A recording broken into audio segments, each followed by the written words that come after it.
How are you feeling?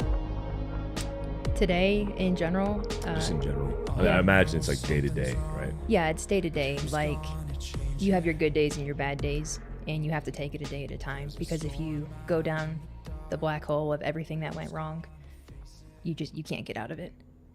I'm still active duty in my department, supervising 10 to 12 guys at a time. So when you look at it from that aspect of work, it's like I'm telling guys, everyone knows our story, at my department, and calls will come up, suicide calls will come up, and the guy's armed, and they're like, "Hey, Sergeant, what do we do?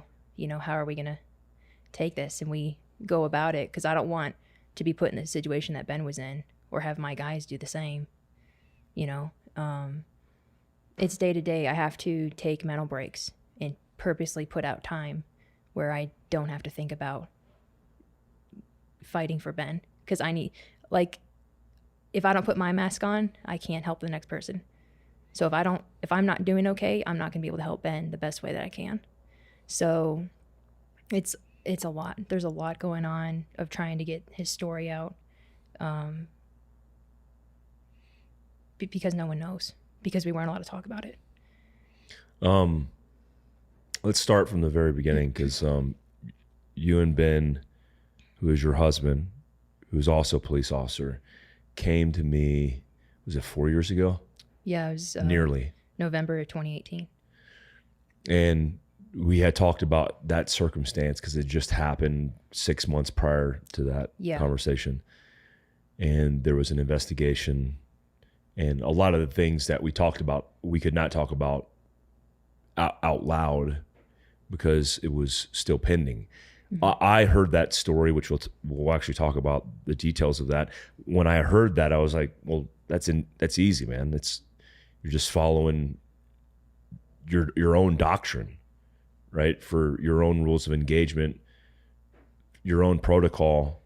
And anybody who's put in that situation would understand kind of the use of force policy and how that will be a clear-cut case of it in self-defense. Right. Walk us through the situation, who your husband is, and then how it kind of unfolded, the actual event.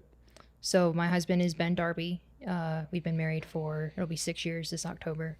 We met in college, went to school, had classes together, started dating. I was his boss at school for the job that we worked.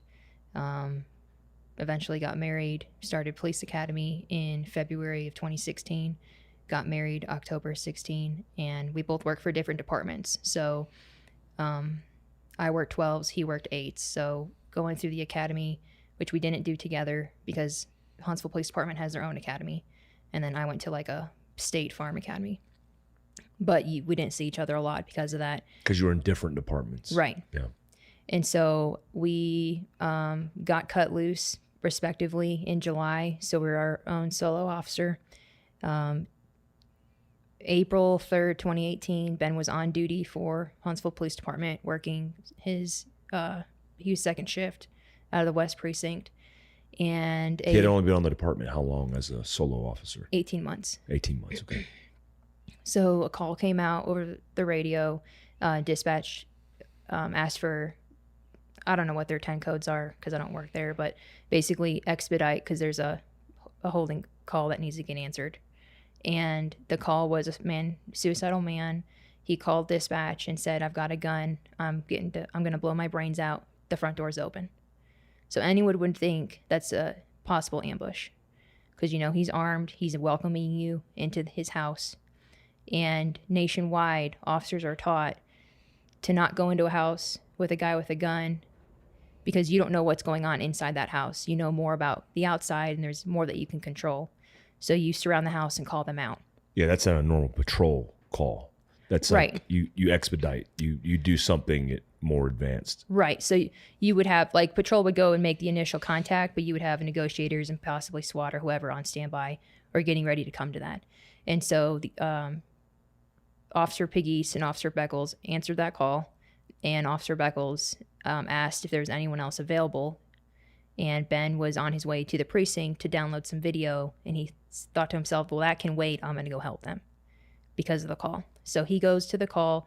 He's the third one to get there, and he's expecting to surround the house and call the guy out because that's what they were trained to do, and that's what they'd done in previous engagements with calls like that. He had been on calls where they had surrounded the house, called the guy out, and were able to treat the guy. And he got there, grabbed his shotgun, thinking it was going to be a perimeter. And as he's getting out of the car and make his way up to the house, he doesn't see Piggy's or Beckles. So he runs up there thinking, because it came out guy with a gun, so the possibility of someone getting shot is high. And he sees Officer Pegues inside the house with no cover and concealment. And then he sees Officer Beckles standing in the fatal funnel on the front porch in the doorway. And she's talking to the guy. He's about 21 feet away from her with a gun to his head, and her gun is at low ready. And then she's just kind of talking to him like this, like, hey, why do you want to take your life? And he's got a gun in his hand. He's got a gun like this. And she's just talking to him with her gun down in her open hand. And standing in the middle of the open. Yeah, she has a couch between him and her. So it's not going to stop a bullet. Mm-hmm. And then Officer Beckles is standing. It was a brick house, so he was standing partially in the doorway. So he had somewhat of a cover, but not that great. And so Ben gets there and he says, point your gun at him. He can shoot you, talking to Pegues. And she didn't relay to Beckles or to Ben that there was another person inside the house other than Parker, the guy that called. And so she's talking to him, and when you deal with someone and you can relate to this, you can hear in their voice or how they're talking if the situation is going well or not, and if you need to help them out. Yeah. If they're not able to speak efficiently and get their point across or get the person to do what they need them to do, or if they move deeper into a room like she did, that's a silent invite for you to, hey, come in here and help me.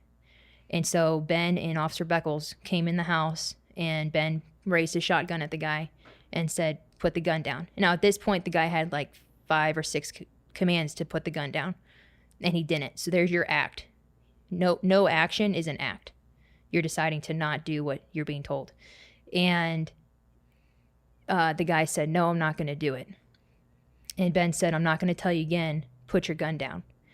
And as the actor, I know when I'm going to go like this. You don't know that. Yeah. So action versus reaction. Mm-hmm. It's taught nationwide.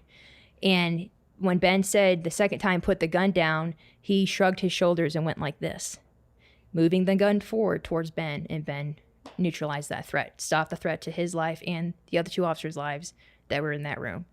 Cleared up to him, handcuffed him, moved the gun that Parker had away, and then, went over the radio, shots fired, all that. Everyone came to the scene, and then he was taken away to get tested at the hospital per protocol, and then for drugs, right? Drugs and alcohol. Make sure he wasn't intoxicated at the time because he had discharged his weapon.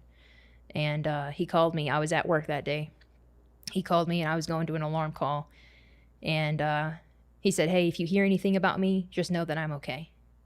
And I said, "Well, can you tell me anything more? Like, did you wreck your car? Why are you going to the hospital?" And he said, "I can't tell you, just know that I'm okay. I've got to go." And then I got off the phone, and I'm trying to think, well, what happened? And then I realized, why else would you be going to the hospital unless you discharged your weapon? So I knew he was involved in a shooting.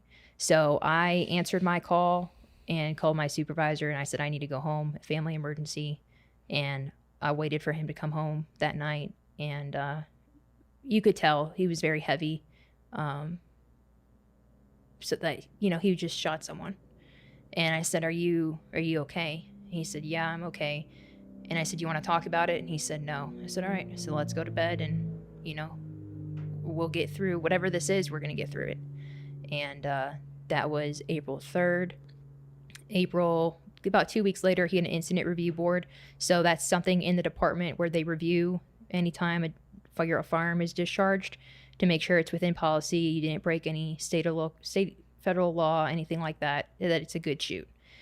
And so he and the other 2 officers came in front of this board, which included department personnel, the district attorney's office, people from city legal, and they all discussed the case, and they found that Ben was within policy, and he went back to the road. They found that the other 2 officers were out of policy and that they failed to recognize the threat of Parker with the gun, lack of threat assessment, and officer safety. So they were made to go back through remedial training. Not Ben, but the other 2. And then... Do you know what was the policy that they deviated away from? I mean, it's obvious, but is there actual doctrine? Again, I don't know like the verbiage because I don't... Paraphrasing, yeah. The going into the house with a guy with a gun, so not calling him out, and then not your officer safety. You know, he turned the gun on them, and it was the gun was loaded with buckshot. It was a flare gun loaded with compromised buck. So all 3 of them would have gotten shot because of how short that barrel was. Yeah.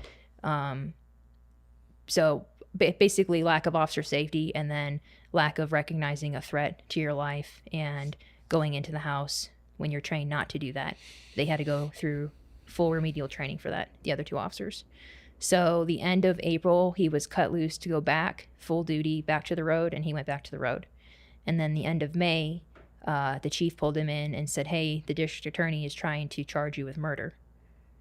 We got to pull you off the street. So he gets pulled off the street. The district attorney's office has several conversations with the chief's office, and they say, if you fire him, we won't charge him with murder. And Chief McMurray said, no, I'm not firing him. He didn't do anything wrong. And then April... They said... If you fire him... Then we won't charge him with murder. Yeah. And was that through an email or through a letter or through inquiry? Just communication, just talking. And I'm assuming the chief testified to that or said that is why we know that. How do we know that it happened? That the chief got communicated that from the DA's office? I don't know if it was written down or just from talking to the chief. I've had conversations with him and people and their command staff about this. And he told Ben directly, hey, he said this, and I said, no, I'm not going to fire you because you didn't do anything wrong. Yeah. And then that was communicated through lawyers and all that. Yeah. So that was May. By August, he had a grand jury, and he was charged with murder August 3rd, 2018.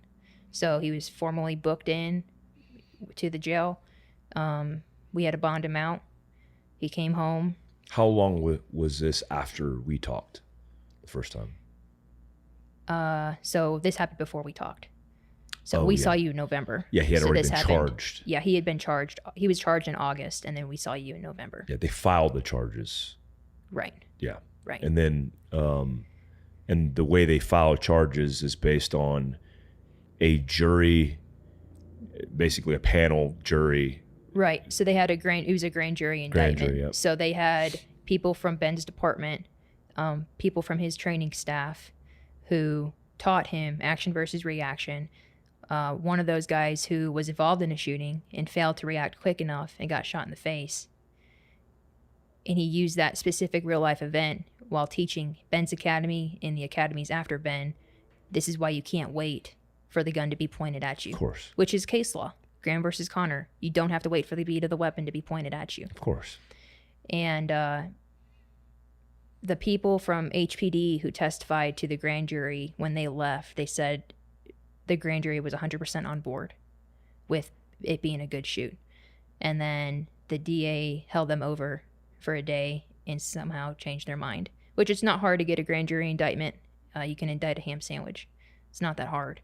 But again, I don't know what was said in the grand jury because I wasn't there and we weren't made privy to it. So he got charged in August, and then April 3rd, 2019, so a full year later, he had an immunity hearing within the courts for qualified immunity. And the judge, it was a full day ordeal. The judge said, you got to give me a couple days because I got other things on my docket.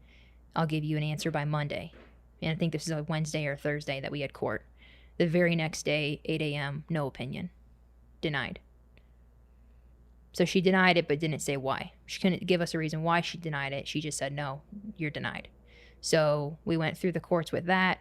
The appellate courts kicked it off because of a technicality, because they said we didn't give them paperwork that they needed. Well, we couldn't do that because we never received the paperwork from the trial courts in time to give it to them. So we told them, you'll be able to access it online by the time that you get this, but we don't have a physical copy to give it to you, so we can't give you that paperwork. Well, because of that, they denied it. So then 2020 and COVID, so they shut down everything. So we didn't have court.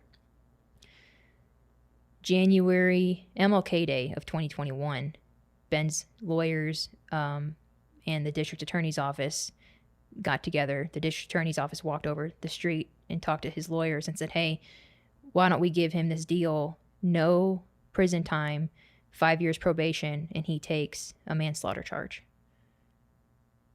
So take this deal, no prison time. We don't have to go to court. They're looking for an out. He'll still be a felon. Yeah. But he won't have to go to prison. And this is the time of all, was the guy black? No. He was white. He's a white guy. He's a white supremacist. But this was all the time that all the social. Yeah. So like George Floyd happened, obviously, in 2018. Yeah. Or in 2020, I'm sorry. Ben's stuff was all in 2018. So the anti-police culture was there, but it wasn't as hot and heavy as it was in 2020 and even now. Yeah. And so they asked him for that deal, and he says no. Ben was like, no, I didn't commit murder, and I didn't commit aggravated manslaughter. Yeah. I'm not taking it. Yeah. And so we went to trial May 3rd, 2021. It was closed to the public, so even I wasn't allowed to go as his wife, which is a constitutional violation, Sixth Amendment right. And then, so we Why was it closed? Because of COVID. Okay. But from what Ben told us, because again, he was the only one allowed in there, and we would see him at like a lunch break. No transcripts? We finally got the transcripts last, I think, November. Okay. So, which plays a big part into it, because there's 2 witnesses that weren't allowed to testify to the jury, but they are allowed to testify to the court for the transcript. So one of those being a neighbor of Parker, who Parker had several conversations with his neighbor, stating how he hated police, how he had a plan to get a cop in his house and kill him. And after this had all gone down, the neighbor came to our lawyers and said, hey, you need to know this about Parker. And so at trial, he gets on the stand. They do the whole introduction, and he gets asked, what do you know about Parker and police? And the neighbor said, Parker told me that he hated cops. And the prosecution, objection, that's hearsay. And it's not hearsay, because you and I are having a conversation right now. So if you or I were to talk about it or testify to this conversation, it's a direct witness testimony. If someone else listening into this wanted to say, oh, well, I heard this and they said this during their conversation, that's hearsay. Mm-hmm. And the judge said, no, your conversation with him is hearsay. I'm not allowing it. And so our lawyer said, well, we want it on court record. And she said, okay. So she kicked the jury out of the room, and the neighbor was allowed to testify to the court jury, or their court record for transcripts, so that if it did go to appeal, which is where we're at now, it's documented for these judges that are going to look at his case. But the 12 people that were going to make the decision to see if Ben Darby was guilty of murder or not weren't allowed to hear that testimony. And that happened with the training advisor, Jason Moore, with Action versus Reaction, who got shot in the face. Same thing. He wasn't allowed to testify to the jury. He was allowed to testify to the court record. So it's on the transcript, and how he trained Ben and several other academies after his, Action versus Reaction, and why you can't wait. Who's the judge? Her name's Donna Pate. Okay, and that judge is a state. She's a circuit court judge for Madison County. Okay, yeah. All right. It was her first criminal trial. She before that had never done a criminal law case. It is all like school board, school issues. I've never heard of a judge telling or agreeing with an objection that a witness to a conversation that they personally took place in could not testify to that conversation. That's insanity to me. That's the whole point of when you take a witness, you put them on the stand, they're testifying their witness of the events that took place in their head based on the conversations they had or the interactions they had. And that just, okay, so that takes place. There was another issue you said. So the fact that the other officers had to go through remedial training and that Ben did not, the jury wasn't allowed to hear that. The jury wasn't allowed to hear that case law. So we're all ruled by laws that have been made because of prior incidents before our time. One of those being Graham versus Connor, which is the bedrock case law for police use of force. That wasn't allowed to be heard to the jury. Montoute versus Carr wasn't allowed to be heard to the jury. Palm Beach Sheriff's Office versus Krasinski wasn't allowed to be heard to the jury. All those deal with police uses of force in shooting someone. And the jury wasn't allowed to hear that. If they were allowed to hear that case law, which exonerates Ben wouldn't be in prison right now, or the last 11 months that he's been there. But because they weren't allowed to hear that, and the testimony of the two witnesses, he's in prison. Because they went with, in Alabama, there's no like murder 1, murder 2, it's just murder. And it's a life sentence. It's 20 years. It's 20 years to life. Yeah. So if he would have gotten a 20-year sentence, he would have been eligible for appeal. So if we could afford his appeal bond, he would be home right now. But the district attorney's office said we recommend a minimum of 25 years because he never showed any remorse and he's not sorry for killing Parker. So he can appeal. We can appeal, but he has to be in prison until the appeal comes back. He's not going to come home until... Can't come home. He can't come home. If they would have given him just 20, he would be home right now. We would have found a way to pay his bond. What is the reasoning behind, like, this for me seems like it's setting a new legal precedent when it comes to use of force policy across the United States. Because basically we're saying if a law enforcement officer confronts a person with a gun and they're in fear for their life, which is a personal feeling. Objective reasonableness. Objective reasonableness is the legal. Why isn't that a clear-cut case of self-defense? I don't understand how a jury can determine outside of the doctrine and policy that law enforcement officers have to abide by, and you still get charged with murder. What is the gap here? What is missing here in this whole thing? So the district attorney's office during the entire trial never proved that what Ben did was murder. And even the jury was like, is there not another charge? Because this doesn't fit. And they were told, no, it's either murder or it's not. And so they deliberated. Court was ended on Thursday. Right after lunch, it ended. So they had all day, the rest of the day, Thursday. Friday morning, one of the jurors had a panic attack and had to go to the hospital. So I don't know this to be true or not, but it begs the question, was she the only holdout or was she one of the holdouts? Because you have to have a unanimous decision. You can't have 4 says he's guilty and 8 says he's not. Was she a holdout and she getting pressured? Just say he's guilty so we can go home. Because everyone hates jury duty. No one wants to be a juror. And so they had to restart deliberations because one of the alternates had to come in. And because he wasn't privy to all that conversation and deliberation prior, they had to restart. And they had his decision right before lunch.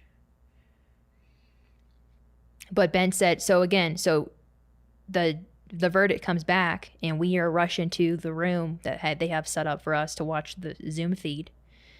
And Ben's in the courtroom, obviously. And he said he walked in and the jury members walked in and every female in the jury was crying and wiping tears from their eyes. If you're going to convict someone of murder, I'm not going to cry about it. And I don't think your normal average American would either. If they really did commit murder, if you're going to send Jeffrey Dahmer away, yeah, I'm not going to cry about that. It's inclusive. Right. And he said every female was crying and men were like physically like holding their head and raking their face. And none of them would look at him. You know, I can't, it's hard for me to fathom because it's just, to me, all of the extra stuff doesn't matter. Like the fact that he communicated that he wanted to kill a police officer, I mean, it matters in context for his personal situation, but it doesn't matter because the policy, I mean, everybody knows this. A warfighter, a law enforcement officer, a first responder understands the action versus reaction. That for me to create an action that takes 0.2 of a second, your reactive, even just the thought of thinking to move your physical body would take, if not that same amount of time. So you would be already an action behind, a movement behind. Right. And I mean, we teach this in self-defense and self-protection. Special Operations Command teaches it in hostage rescue. We learn it as a protocol because, you know, our rules of engagement coming into a room with a person with a gun, we would put that person down no matter what, because we would never be in a situation where we would wait for action to be behind and risk the lives of us. And it's one of the reasons why we don't teach police officers across America SUL or Temple Index. Both SUL and Temple Index are tactics used for maneuvering around civilians or citizens in a protection status to not flag them because of safety. It's actually an institutional protocol for safety. The reason I would hold SUL is because I don't want the gun presented and aligned with a potential threat. But that changes once the threat's in front of you. Because if a threat's in front of you, if that gun's in SUL, which is down and pointed at the ground, or Temple Index, which is up near your head, then the time it takes you to drop that barrel in orientation and then go through a shot process of finding the front sight, red dot on your gun, it would be too late. You would be shot and killed. So a person holding a gun to their head is a clear-cut case. In fact, one of my instructors, Matt Vandy, who's a Denver SWAT officer out of Lakewood, one of his officer-involved shootings involved the same scenario. The guy had a gun by his side. Now, they contained the scene and called in SWAT because they wouldn't put patrol officers, certainly at SUL or standing in an open threshold. They confronted him with a shield. Both of them had visible lasers on him to minimize even the transition in the shot process of their focus from target to front sight. Because we identify threats by looking at the person in our depth of field. So this idea that we could potentially transition from identifying a threat, now moving our focus to our gun and driving that physical hand to alignment and even getting a front sight picture is illogical. It's not going to happen. So the guy had the gun by his side. They told him to drop the gun based on their commands and their protocol. He didn't, and it was a classic suicide by cop. And he moved the gun, which is movement, which I'm not going to wait for the assumption that he's moving it in my direction if we give him the commands. Stop, drop the gun, don't move, drop the gun, and then he moves the gun, and they shot and killed him. And they did so in an instance. So, you know, breaking a shot in basically a quarter of a second, right? That whole deal is just commonly known across every training institute, every professional post-certified trainer. I'm post-certified in California. I teach counterterrorism to law enforcement in California and across the U.S. I teach SWAT teams. I teach patrol officers. This is just bananas because every expert that you talk to who understands protocol, SOPs, doctrine, and also training will tell you the same. And I don't get why. I'm looking for the anomaly. Like, what is going on here? Did Ben say he wanted to kill a guy? Is there something political? I just don't get it. what is your feeling generally about the whole circumstance of why they wanted to put Ben in prison for murder? Because there obviously was an agenda. There's an agenda. Yeah. Yeah. So there's bad blood between the district attorney's office and his department. The chief investigator at the DA's office used to be HPD. He got out, had a bad background with things that happened while he was at the department, and got a job with the district attorney. There's stuff between the DA's office and the department. And there Same chief right now? He retired in, I think it was the end of February, end of March. And same district attorney now? Yes, and he's getting reelected because no one ran against him. Who's the district attorney right now? Rob Broussard. What is it? Robert Broussard. Robert Broussard. Mm-hmm. And he's the district attorney for Madison County. Yep. And your husband Ben was a police officer for Huntsville City in Alabama. Correct. And the county covers Huntsville. Correct. Yep. Okay. And the chief, have you talked to the chief at all? Yeah, we've talked several times. The chief came out, I think, end of March, beginning of April, and because April 4th was the first day that I went public with all this. I got the okays from my lawyers. All of our appeals, they asked me to wait for the appeal to get put in just because of strategy. And I got the green light, and they said, you're full send, do what you want. And I said, it's about time because he's sitting in prison. And I went public on Instagram, all social medias, and started to tell our story. And people, I'd get messages, this is outrageous. Why are we first now hearing about this? Well, the judge put a gag order out. And so when Ben was charged... What does that mean for people who don't know? So a gag order is you're not allowed to talk about, the media is not allowed to cover the case so that there's a fair trial. We were told that we couldn't talk about the case, like me, myself, or his family or whoever, because we would go to jail for it. Because it would be a violation of the gag order, which I just learned recently that only applies to the media because of your First Amendment right to freedom of speech. But, I've never done this before, and I didn't have any... So they were threatening you, saying, hey, you're not allowed to do this. Yeah, you're not allowed to talk about the case until you go to court.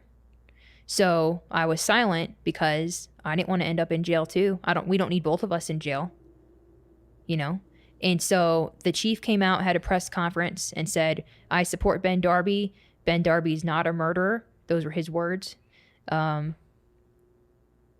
We back him. The mayor said the same thing. Huntsville City Council agreed to pay for his trial, so we didn't have to pay for any trial costs. They covered him. Especially in today's day and age, if a police officer is in the wrong, they're dropping him as soon as they can. Yeah. They're distancing themselves. Exactly. And they didn't do that. They supported him from the get-go in everything that he did. And so then the district attorney came out and had a press conference and said, no, Ben Darby's a murderer. He should have never been a cop. He's a disgrace to the badge, yada, yada, yada. And so then the judge said, nope, gag order. You're not allowed to talk about it. So from 2018 until 2021, there was no discussion about Ben Darby publicly because of the gag order. So the chief and I have talked. He publicly stated, I'm Chief Mark McMurray from Huntsville Police Department, and I support Ben Darby, Officer Ben Darby, in the actions that he did that day. And he still does. The mayor and the city still support Ben Darby. Now we're at the appeal process. So Madison County District Attorney's Office is not involved. The state attorney general is. Is that good or bad? Well, it's both. So our attorney general is Steve Marshall, and he's running for re-election on the platform that he supports law enforcement. In 2018, there was another shooting in a city outside of Birmingham. it was an active shooter at a mall at Thanksgiving at Vestavia Hills Mall, or the Galleria is what it's called. And it came out, it was active shooter, and the officer, all he knew was it was a black guy with a gun that had shot. And he saw a black male with a gun, and he shot him, and it ended up being the wrong guy. And the Attorney General's office had to do that. Was it a guy with just a random guy with a gun? I don't know all the details of it. I just know that it wasn't the shooter. The guy the officer shot was not the shooter. Wow. And so the Attorney General's office was in charge of that investigation. And at the conclusion of his investigation, he said he cannot ethically charge that officer because of Graham versus Connor, Montude versus Carr, all the same case law that we tried to present in our case. He said, I can't charge this guy ethically because it would be wrong. And he didn't get charged. So then Ben's stuff happens. He gets charged and ultimately convicted. 2 weeks after Ben was sentenced, the Attorney General was in Huntsville for a Back the Blue pro-police event. And so I went to it. And after he got done speaking, I went up to him and said, hey, Mr. Attorney General, my name is Keelin Darby. I'm a police officer, and I named my department. And I said, I'm also the wife of Ben Darby, who was a Huntsville police officer that's now sitting in prison for murder that he didn't commit. Now the case is coming to you, and I need you to get him out of prison because you stand for law enforcement. Or that you just told us all, you stand for law enforcement. So, do your job. And we have these little business cards, and I'd given him one. And he looked at it, and he looked down at his shoes, and Chief McMurray was standing by, and he came over and was talking to the three of us, the two of us. And the Attorney General looked back up at me, and he said, you're a police officer too? And I said, yes, sir. I'm a police officer also. So not only does this affect me personally, because that's my husband, and now he's in prison, but if I go to work tonight and I shoot someone, I could end up like him now, because professionally it's going to affect me. And he just looked at his shoes again, and then he looked up and he said, well, I appreciate you introducing yourself. And he walked away. Ethically, he can't talk to me about the case. Course. I understand that. And I'm not asking for any favors. Yeah. But if you support cops, support him. He shouldn't be in prison right now. So does he have the opportunity now to affect change? Is it because it's in the appeals process? It's in the appeals process. So his job is to uphold convictions. So when we not to question his district attorneys, but to uphold convictions, because it makes the state look bad when they're appealed. Right. But Huntsville Police Department asked, and I believe our lawyers did also, for him to issue an opinion about Ben's shooting, and he didn't do it. It's an election year, and politics have been involved since the beginning of Ben's case. He's trying to get reelected as the Attorney General. Is he trying to play it safe until November? I don't know. I don't know what his agenda is, or why he hasn't come out. But you can't say in 2018, I can't ethically charge this officer because of these case laws, and then Ben's shooting happens and we go to court in 2021 and ask for his opinion because it's the same case law. And he hasn't said anything about it. He did say the chief of Huntsville went and talked to the Attorney General, and he said, this will get turned around once it hits my desk. Well, sir, you've had it since April. Why are we waiting? So Rob Broussard is the district attorney in Madison County. Right. Yep. His phone number is 256-532-3460. They have an automated email process. So that number is going to be in our notes. And then what's the name of the state attorney general? Steve Marshall.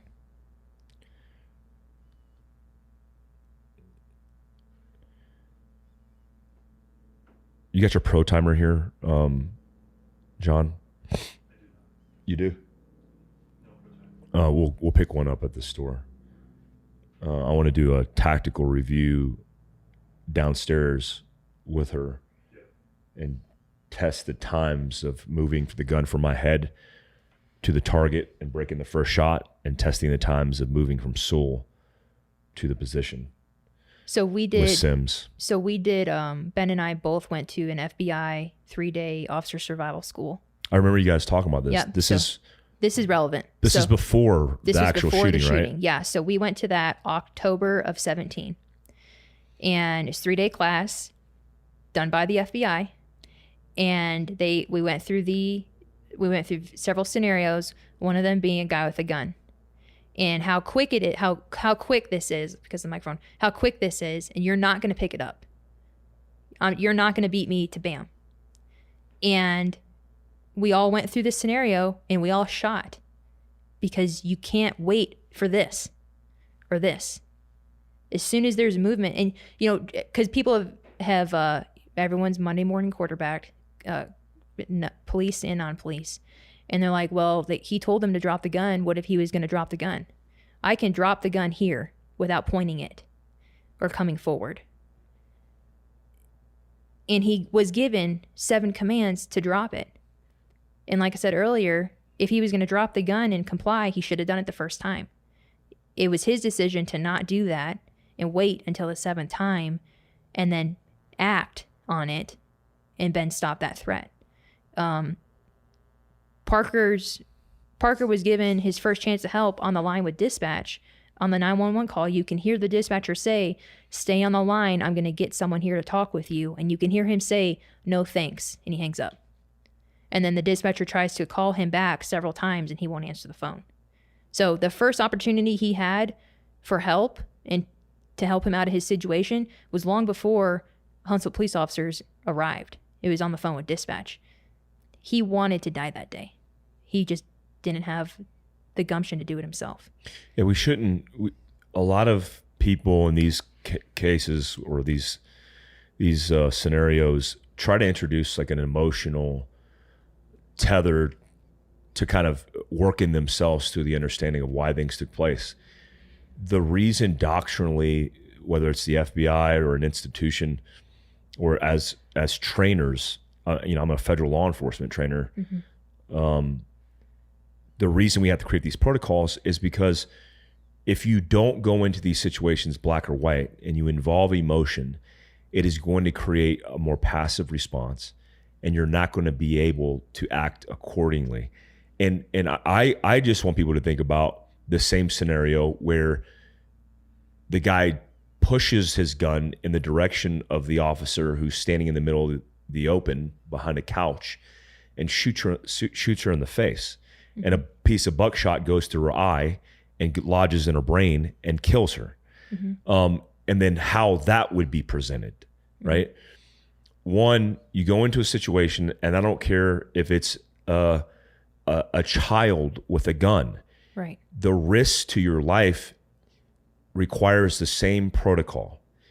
Commands, stating very openly your intent, and directions you want from the person with the weapon that could kill somebody, and then them to follow through with those instructions. Anything else is going to be responded to with an escalation of force, which is obviously, I have a gun and I'm pointing at you. That is technically a risk mitigation tactic. Because if I point a gun at you and I say, drop the gun, I'm giving you a option. I'm putting you at a crossroad. I'm saying very, very clearly, you have 2 options here. You could drop the gun and this could be over, or you could lift the gun, present the gun, or move, and I could shoot you in self-defense of my life. Mm-hmm. That juncture has to be immediately driven from an officer's perspective to dominate the situation so that none of this emotion, none of this empathy, none of this passive communication could create a state where the officer's reactions are not going to be conducive to their survival. And I don't understand how there's any other, I mean, we've gone over this many times. There's no other option here. There's no other option. Patrol officers on scenes with people with guns are not negotiators. Right. The protocol does not warrant negotiation. It warrants the gun in the fight, clear-cut commands, and then execution. And that's the problem with law enforcement officers across the board, is these kind of things happening create doubt. It's the same doubt that JAG officers and commanders who are doing 15-6 investigations on soldiers, including myself. I was under an investigation for shooting a terrorist overseas. The Uvalde active shooter, when he crossed the lawn yesterday, a report came out that an officer had the ability to shoot and kill the suspect before they even entered the school. That officer called for permission to dispatch. Through dispatch, he called for permission to his chain of command and asked, am I allowed to shoot this guy?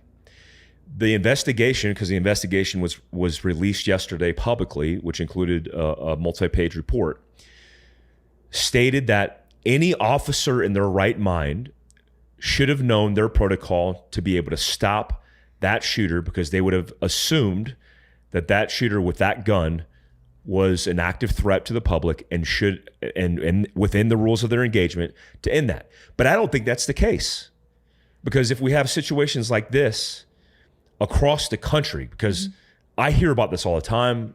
You're the third person I've interviewed in the last 60 days regarding the same kind of instances of wonky laws being manipulated for political favor. Is creating doubt in officers. And we expect them to do something about it. When 19 officers, however many now that have been determined by this investigation, standing in the hallway with guns, I hate it, because I want to be that guy running in there. Yeah. I know a lot of law enforcement officers that would have done that.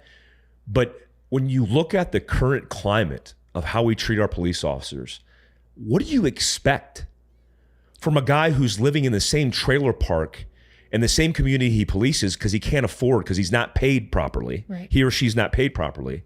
And then that they're being micromanaged and threatened with murder for doing their job. Right. Trying to get home to their families. Because you had people like I said, I had someone, I took off, obviously. I didn't go back to work for a little bit. And the first day that I went back, I had a guy come up to me and he was like, well, I don't agree with what your husband did. And I was like, well, you can go pound sand and never talk to me about this again. Like, you have no right to tell me I don't care what your opinion is. Yeah. I don't need to hear it. You can keep it to yourself. But I've heard people say, people come back to me and say, hey, people think this because they're not going to come and tell you, And they said, well, why didn't he just tell her, like, grab her and pull her out of the house? Or why didn't he? And it's like, there's no time. And everyone's like, well, he got there and he ran up there and he yelled at her and then he shot the guy. Exactly. This stuff happens this quick. You don't have the luxury of sitting in this studio going frame by frame in air conditioning talking about, oh, he could have done this or he could have done that. No, it's real life. He had 11 seconds.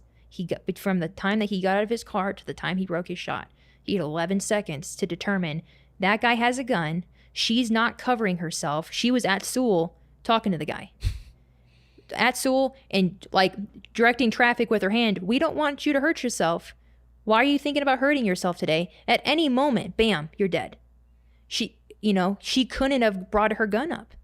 And Ben gets in there, drop the gun. I'm not going to tell you again, drop it. Bam. Yeah, and I think technically he doesn't need movement to determine that person's a threat after the command's given if he's holding a gun. You don't need movement. Right. Right. Graham versus Connor. You don't have to wait for the beat of the weapon to be pointed at you. And then there's Alabama statute 13A323. If you have a immediate threat in front of you that's a danger to your life or another person with you, you are allowed to eliminate that threat. And Ben was, like I said, taken away August 20th. I had a meeting with our post secretary first week of September. And I referenced that statute. I said, well, what about this statute? I said, there's 10 police academies in the state of Alabama, correct? And he said, yes, there are. And I said, and we're still teaching brand new rookie cops that if there is an imminent threat to their life or a person next to them, they are allowed and required to eliminate that threat that poses a threat to their life. And he said, yes. I said, if that's true and we're still teaching that and it's still on the books, why is he in prison right now? Exactly. And he was like, I don't have an answer for you, ma'am. Yeah, if I I mean, I think about this situation and how I've taught patrol across the United States. If I was teaching this specific scenario and I had an officer come into a room with a guy with a gun, the status, the emotional status, even the composition or disposition of the person in the room with the gun is irrelevant. It doesn't matter. Right. The guy could be sitting down with the gun underneath his leg with his hand on the gun.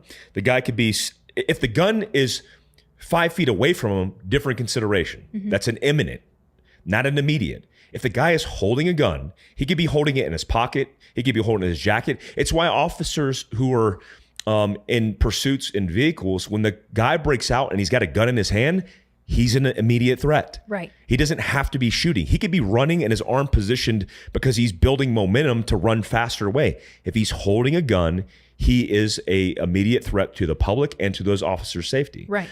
If I was teaching that scenario, I would have the officer come into the room and the gun would be aligned with the potential threat.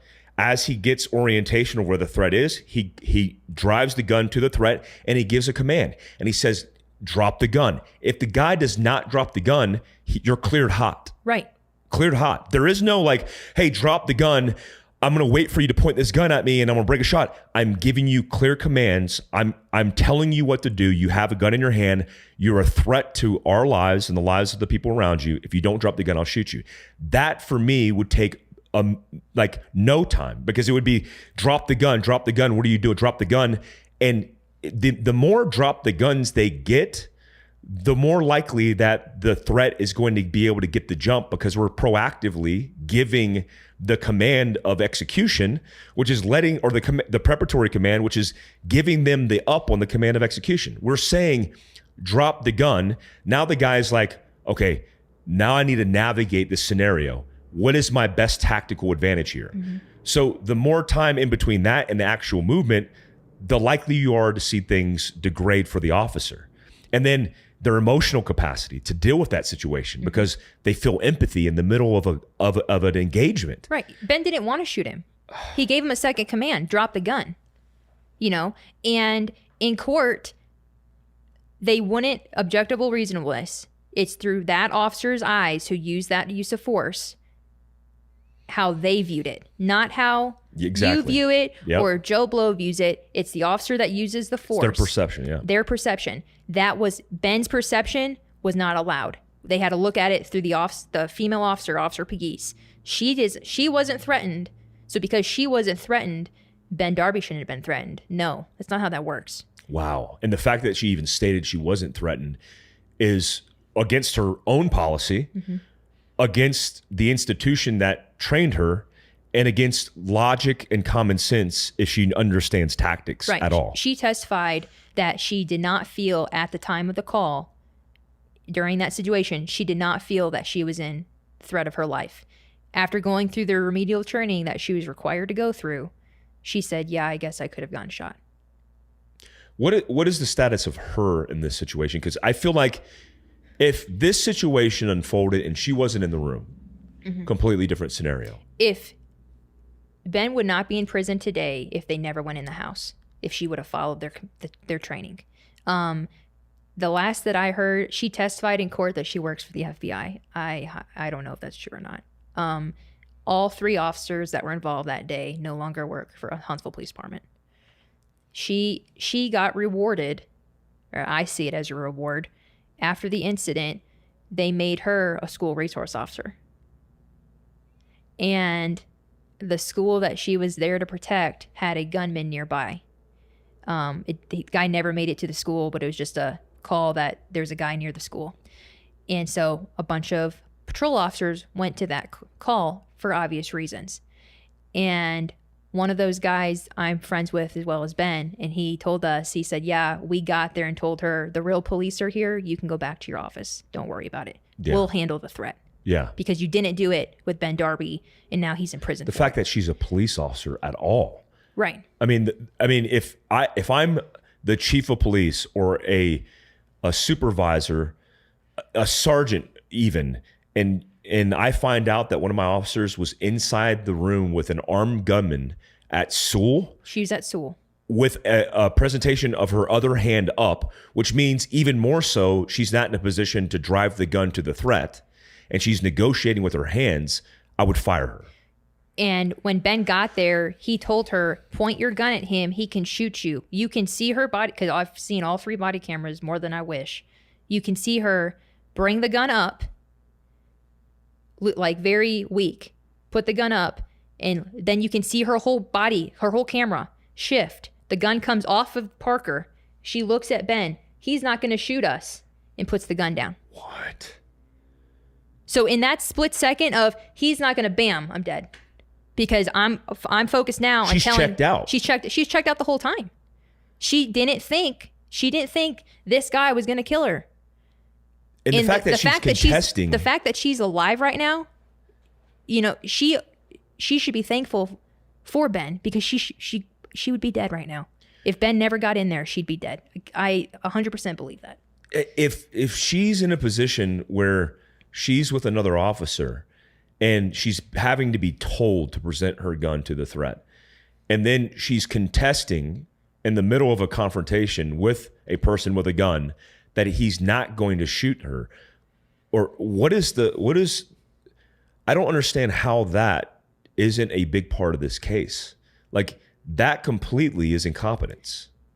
None of her training and what she didn't do was allowed in. So none of the errors that she made was allowed to be communicated to the jury? Yep. Why? Judge said no. You have exculpatory evidence you have one after another of things that would have exonerated Ben. All of this is context to the case. Right. How would this not be? She said it's not allowed in. Did the jury see the footage Yes. of all of the cameras? I believe so. I don't remember, again, because I wasn't in the actual room, and the video would get cut off periodically. And there was 12? There's 12 jurors. There's 4. You have 12 plus 2 alternates. So they all sit through it. And then when you go to deliberations, the 2 alternates, you don't know who you are as an alternate until it's time to deliberate. So the 2 alternates get removed and the 12 go in and talk. And then if an alternate is needed, like they were needed, then they get introduced. But then they have to restart deliberations all over. And none of the jurors have come forward and openly communicated at all, or are they held under a gag order? They haven't. There was something on Reddit about one of them saying how she was on the case. She had a negative view of it. Yeah. I don't think she saw it the way myself and a lot of other people see it. But no one has come forward that I know of. So that you said the Attorney General, is that guy? Yeah, right that's here? him. Okay. So this is the guy who's Steve Marshall, and he went to North Carolina, Chapel Hill, Alabama School of Law. And this guy is the guy advertising that he is pro law enforcement. Yeah. His office main number is 334-242-7300, and we'll add that to the notes as well on YouTube and the podcast. I'm assuming they don't have email. No, it's an automated email link, but I'll put that up on my social. So walk me through the appeals process. That's where it's at now. How long do these things normally take? So the thing that is the most frustrating is there's no timeline on the judges. So it's at the Alabama Court of Criminal Appeals, which is a board of 5 judges. It's either 5 or 7. And they have an undisclosed amount of time to look at the case. So they can look at it today and make a decision, or they could look at it next Easter and make a decision then, or they could wait 5 years and look at it. There's no pressure. Where like for us, you have to have your stuff in by this date for your briefs. And you're allowed extensions because of the complexity of it, which we took. We had all of our stuff filed, I believe, February 1st. It was in February. The Attorney General's office waited until the end of March to get their stuff submitted. And then we replied to that and had that submitted the end of April. So The whole package has been with the judges since April. It's July now, and they haven't looked at it. When I looked, every Friday they come out with their rulings of whatever cases they looked at this past week. So this past Friday, the 1st, I went on the website to check, and Ben's case wasn't on there. Or they didn't have anything for the 1st. I'm assuming because of the holiday, because of the 4th. So the week before that, when I looked for that, they didn't have anything listed. All the decisions come out on Friday. I spoke with our lawyer yesterday, and he said he hasn't heard anything. We have no idea when they're going to look at this. And that's the hardest part, because we're reliant on them to look at it. I can't, other than try and get the word out, which is what I'm doing now, I can't do anything to expedite this process for my husband.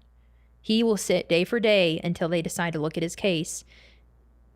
And if they do the ethical thing and say, yeah, what he did was correct according to all this case law and everything that wasn't allowed to be presented that's on the court record, I'm praying every day for a reverse and remand, meaning they're going to reverse his conviction, he'll be acquitted, and we're done. Or a reverse and render, we're done. If they remand it, it'll go back to a trial court, specifically Madison County. So if they do that, we're moving for a change of venue and for a different judge, because Madison County, there's too much bad blood involved between that office and his department and Ben. In 2019, Huntsville police officers were involved in a shooting, suicidal person. And I'm going to preface this by saying the officers did exactly what they should have done, and I don't want them or anyone to have to go through what I'm going through to get my husband out of prison. But it begs the question, what does the district attorney's office have against Ben Darby? The officers were called to a suicidal subject at an apartment complex she came out of her apartment, was waving a gun around, would go back inside her apartment. So they sent patrol to make the initial contact. The officers knocked on the door and removed themselves away from the door. She came out, and there was a pistol in her front pocket. You could see it. And they said, put your hands up. She had her hands up, went like this, smoked her. Why? Because she's going for a threat. They're not in prison. They never had a trial. They were never charged. I'm not asking for them to be. But what's the difference? What's the difference between this and this? Yeah, this is more dangerous. Yeah, because they already have it in their hand. Yeah. So I'm sure, because you're going through this, people have reached out to you, and you know of some other cases of officers that are being charged for things like this. Is this something that you see as a real issue in the country, not just Alabama, where there's a lot of officers in these same situations? Because I just interviewed a guy, and I was like, this, you obviously did nothing wrong, mm-hmm. but they put him through the ringer for 2 years trying to charge him. Mm-hmm. And it seems like, based on whether it was this political climate of defunding and anti-police, that these district attorneys, to get favoritism in their demographic to win the vote, have gone after law enforcement officers in these clear-cut cases of them not committing a crime. Is this something that you've seen as being a pattern or an issue, or is this an anomaly? So I haven't had anyone contact me that's gone through a similar situation. I know about Matt Dagus in California. Mm-hmm. I've spoken with his wife, and it's not the same situation, but it's still, he was justified in what he did, and he got put through the ringer. I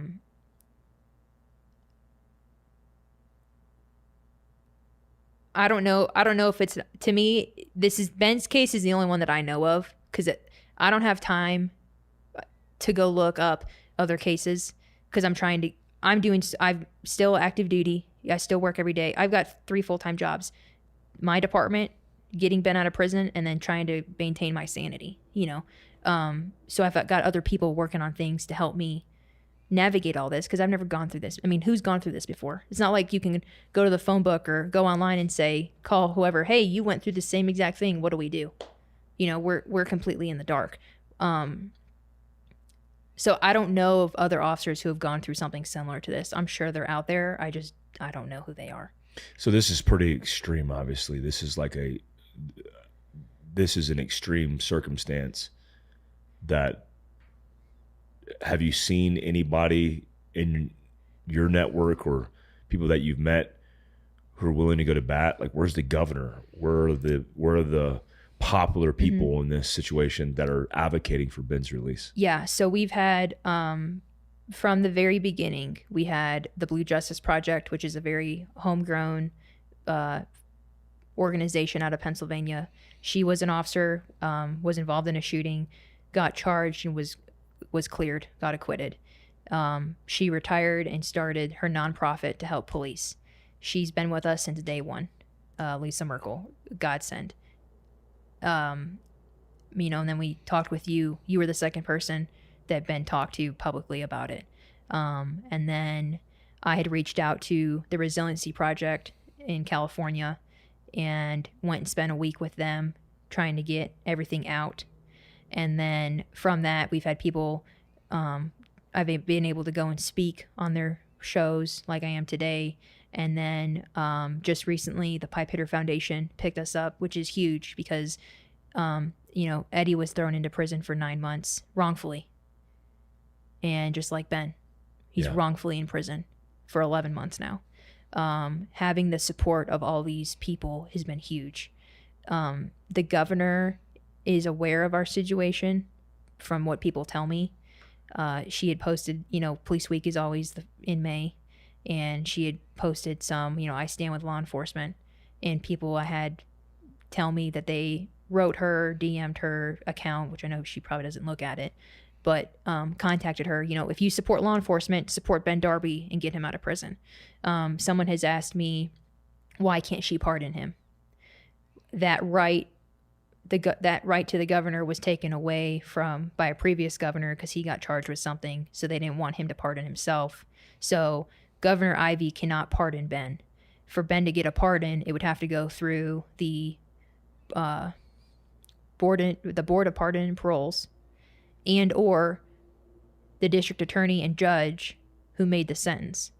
Well, the district attorney and judge are anti-Ben and have been from the beginning, so I don't see them saying, "Oh yeah, we screwed up. We're gonna let him go," because it's gonna make them look bad. So it's not an easy, we'll just give him a pardon and get out. Like, there's a lot more that goes into that. The Attorney General knows because I've talked to him personally, and I know of other people from Huntsville Police Department and other departments that have talked to him about our case. But I'm waiting. It's July. It's July 7th. And he's still in prison. And the Attorney General has the ability to do something about it and say, hey, we're not going to prosecute this case. He didn't do anything wrong. He followed the case law, and it would be unethical, and it is unethical for him to be in prison for doing what he was taught and trained to do by the state of Alabama. How's Ben doing? It's day to day. Is he in isolation because of his police? He's in protective custody, but he called me when I was in my layover yesterday, and I said, how you doing? Because you can hear it in his voice, whatever the day is. And he said, he's not in a federal prison playing shuffleboard and drinking martinis. He's in prison with bad guys. Yes, he's in protective custody, so he's up there with other cops who, have messed around with kids or had like theft one, auto theft or something like that, or they have killed people. He's in, but then he's in there with there's some government people that are in there that have been arrested on whatever their charge was. But then they have catch-outs from general population because they have a price on their head for whatever they did in Gen Pop. So to protect them, they put those people who should not be, they're not PC qualified, are in protective custody with him. So yesterday he was sitting in the day room area. I mean, I don't know what it looks like because I've never been in there, but I guess just this open area with tables. And this guy comes up and says, I'm going to fight you. And this guy is known to have shanks on him all the time. And Ben's very aware, you know, he doesn't put himself in a bad situation. And he saw the guy and saw him coming towards him. And he looked at his, you know, he did the whole assessment, watched his waistband, watched his hands. And the guy was trying to fight him, and he tried to head rush him, or, you know. And Ben distanced himself and raised his fist up. And he's like, dude, you don't want to fight me. There's no reason to fight. He was high on meth. There's drugs in there. Of course. And the guy was high, and Ben had to talk him down. And Ben had some other guys that are in there with him come over just in case it did go south to help him out. The problem is Ben can't defend himself because he's on appeal. So if he gets a prison charge, oh yeah, he's screwed. He's done. So unless he's getting killed, he can't help himself out. If the guy has a knife or a shank in his hand, then he's gonna protect his life, but he's not gonna just throw down to throw down. And the guards had saw it and came in and took the guy out for 20 minutes, like 20-minute timeout, and then had him come back in. Like, he's not safe. They have inmate on inmates assault. They had 5 in the month of June. They had a suicide in his dorm in PC, and Ben said that the guy it was a black male. The guy was white by the time that the guards came to look at him. Because he had already suffocated himself or killed himself. Like, they're not under constant supervision like they're supposed to be. Alabama Department of Corrections is under a federal lawsuit right now, and the FBI is investigating them for inhumane treatment and conditions. Ben has rats that live in his cell or in that area with him, just running around rampant. They don't do anything about it. He gets 2 meals a day on the weekends because they don't have the manpower to feed them 3 meals a day, which their food it's prison food, so it's not like free world food, but it's a day-to-day, for the both of us, it's a day-to-day thing. And thankfully, very rarely have we both had a bad day at the same time. You know, because I can't call him. I have to wait for him to call me. That's just the rules. So we always, you know, how are you doing? Is there anything going? And it's all recorded. So I can't talk to him freely about things that I need to talk to him about. I'm allowed to see him once a month in an open, like, cafeteria room environment. So I get once a month to tell him, this is going on. We need to talk about this. Because they're listening to his conversations. The state is, to use during the appeal. So I can't tell him important information. I can't have that spouse relationship with him and talk to him about important things that he needs to know about. So I have to take notes throughout the month and then memorize those notes because I can't bring anything in there with me. And then when you're in private, you can communicate it to him. Right. But I have an hour and a half to do it. How are you doing through all this? I mean, it seems like you're taking on a lot. Yeah. It's day to day. I have a very big support group. People, like, when this first happened, I didn't buy groceries, I think, for 2 months. People were either bringing me food, dropping it off, taking me out, just trying to minimize the burden and the stress of Ben's in prison. You're by yourself right now, and you're trying to navigate this situation that I have no experience in, you know? It's hard, but I have a strong faith in that honestly gets me through going through all this. My church family has been a big support. People in my department, you know, when I first came back to work, it was a mixed emotions because it's awkward. You know, I'm a cop. He was a cop. He's a cop that did his job that now is in prison, and I'm still coming to work every day. You know, And I've got several people at work. Hey, are you okay? Do you need to talk? I don't trust a lot of people for obvious reasons, but I do have my core 4 or 5 people that I can call at any time of the day and say, hey, I need to talk to you. I need to get this off my chest, and that's been a huge help. But it's hard, to say, like, I broke down the other day, buying a breakfast sandwich from a place that Ben and I would go and get breakfast sandwiches at. And, I started crying. It's little things that you don't think are going to trigger it. And then it triggers it, and it's like, oh, he's been in for 11 months. I'll see if everything goes according to plan in the sense of visitation doesn't get canceled, because that's all. They've almost canceled visitation the past 2 months.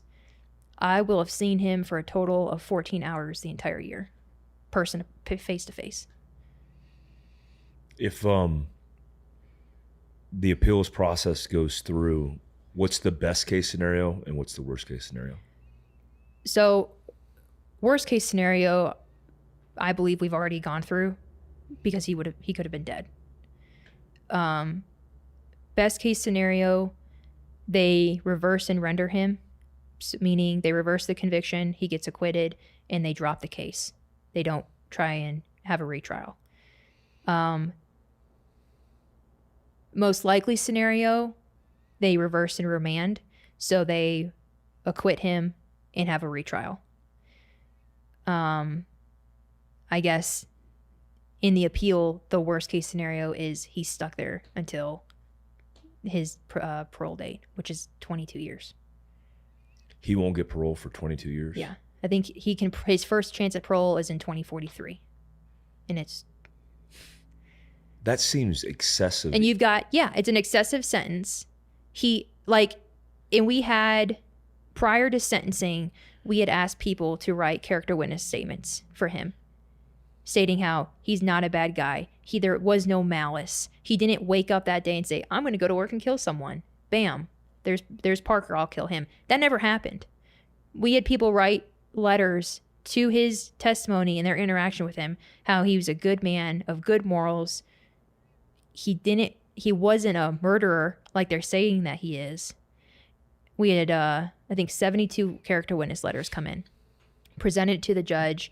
I guarantee you she didn't read them, because when I was allowed to go to sentencing that day and sit in the courtroom with him because I testified for him.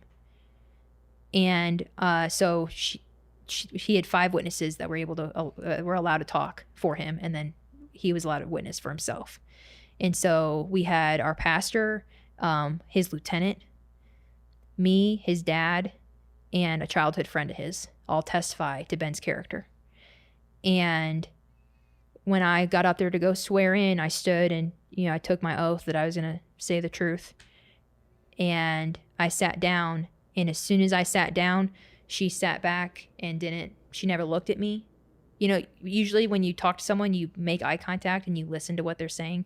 She just scribbled on her paper, twiddled her thumbs, looked around, just waited until I was done. Next witness to come out, swear, look at them as they swear, sit down. Next witness. Like, she already had her mind made up. Like, sentencing was a waste of time, because everything that the district attorney had brought up during sentencing, she took notes on. Everything that our side did, she didn't pay attention to it at all. Since there's no murder 1 or murder 2 charge, the sentence reflects deliberate intent. Like, he had a plan, or he went in there and was like, I'm going to murder somebody today. Right? So what was the minimum sentence he could have gotten? What was the maximum sentence he could have gotten? So 20 to life. Was a minimum. 20 years is your minimum. So if he just got 20 years, he would be eligible to be out on bond during the appeal process. Yep. So he would be eligible for parole 10 years in, or how many years in? I don't know. He would be home, so he wouldn't. Yeah. I don't know about that. Yeah. It's not an option, so honestly I didn't look into it. Yeah. I just know that if he was just given the 20 years, they would set his bond for however much money, and we would get that so he could be home during the appeal. The district attorney said, we want a minimum of 25 years because he's shown no remorse. Well, if you're not guilty, if you're not guilty, remorse. You're not sorry. I'm not sorry I had to defend my life and the other two officers because you didn't want to listen to my commands. I'm not sorry about that. And Ben wasn't either. He's sorry that it came to that, but he's not sorry for what he did. Yeah. Because he defended his life and the other two officers. They didn't have 3 line of duty deaths that day because he stopped a threat to them. And so 20 years in a day or longer, you're stuck day for day until your appeal comes back. And the frustrating thing is there's no timeline or time frame for the judges to make a decision. So we're at the mercy of them. Hey, we're going to look at the Ben Darby case today and go through it. The maximum sentence in Alabama is what? Is life. Is the death penalty. Yeah. And Alabama still has a pretty aggressive death row. Yeah. So there's a guy that Ben's in PC with right now who was on death row for I think 15 years and beat it. And then somehow he got reconvicted. I don't know the whole thing, but he was a death row inmate, got off death row, and now is put back into PC. Day for day, we are waiting on the appeal process from the state attorney general. That's what we're waiting on. From the Court of Criminal Appeals, yes. What else can you do? Do you have a good lawyer? Or do you have the funds to have the right lawyer? What else do we got to do here? Yeah, so I'm a cop and we don't make a lot of money. Yeah. Which we knew. Everyone knows that going into it, so I'm not getting onto it that way. But it is a very large financial burden for me and his family to get the lawyers that we need to get him out. And it's not, because a lot of people have said, like, well, your lawyers didn't do what they should have done and they didn't serve you well. Every time we objected to something, the judge dismissed it. Every time the DA objected to something, she granted it. So it's not that they didn't try. They were cut at their hamstrings every time they got a chance. No. We never had anything go in our favor. We have hired additional legal help, but we're 6 figures in right now into his legal fees for just the appeal. Thank God Huntsville City paid his original trial because that was $125,000. And Ben and I are talking, we got that much of a head start into this. But yeah, we're fundraising right now. Pipe Hitter Foundation, if you go on their website, which I can give you the link for that, they have a donation portal. We have a website, standwithdarby.com, that has a donation portal on there as well, for people to give, because it's expensive, and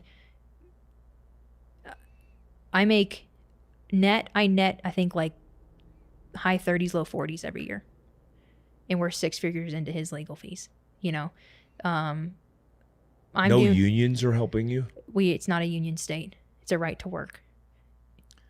I will say this. The National Fraternal Order of Police, which is the biggest police organization in the nation, is backing Ben.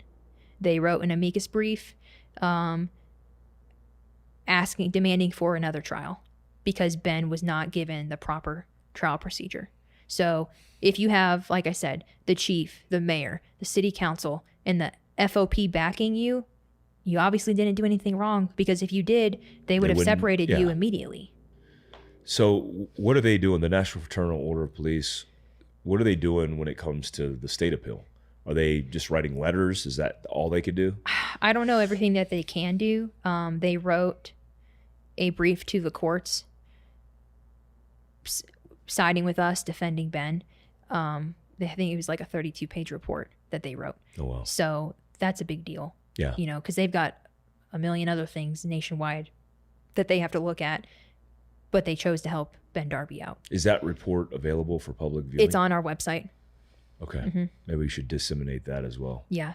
We have a lot of articles. Our appeal brief is on the website. The decision that the Attorney General made in 2018, how he could not ethically charge that officer, that whole multiple page review is on the website. There's several documents on there. I'm just mind blown right now. I mean, I physically want to do a hostage rescue and just break him out of that prison. It just boggles my mind. And it's, it's the worst prison in Alabama, but it's the only protective custody facility. So, I mean, it looks like the Wild West. You drive up, it's not funny. It's just nervous reaction. You drive up there and it's chain link with razor wire. And then it's got like these wooden, like out here out west, you have like the wooden posts with the skull head or whatever. Yeah. It's not a skull head. It's like the logo of the prison. But it's so old. Looks like an old outpost. Yeah. Exactly. It looks like an old outpost, And I go in there and I get searched like I'm a bad person. Yeah, and they don't know that I'm a cop, and I don't make that known.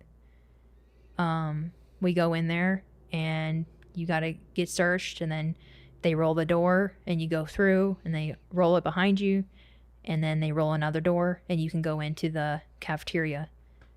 And I get about an hour and a half with him once a month.